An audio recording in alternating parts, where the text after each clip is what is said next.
भारतीय वजीर खारजा जयशंकर को लंदन में शदीद शर्मिंदगी का सामना करना पड़ गया।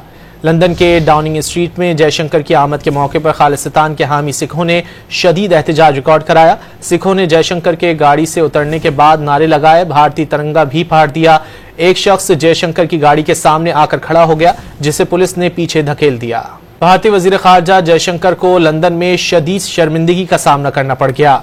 लंदन के डाउनिंग स्ट्रीट में जयशंकर की आमद के मौके पर खालिस्तान के हामी सिखों ने शदीद एहतजाज रिकॉर्ड कराया। सिखों ने जयशंकर के गाड़ी से उतरने के बाद नारे लगाए, भारतीय तिरंगा भी फाड़ दिया।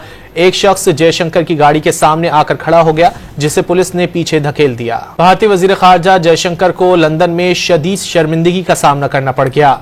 लंदन के डाउनिंग स्ट्रीट में जयशंकर की आमद के मौके पर खालिस्तान के हामी सिखों ने शदीद एहतजाज रिकॉर्ड कराया। सिखों ने जयशंकर के गाड़ी से उतरने के बाद नारे लगाए, भारतीय तिरंगा भी फाड़ दिया। एक शख्स जयशंकर की गाड़ी के सामने आकर खड़ा हो गया, जिसे पुलिस ने पीछे धकेल दिया।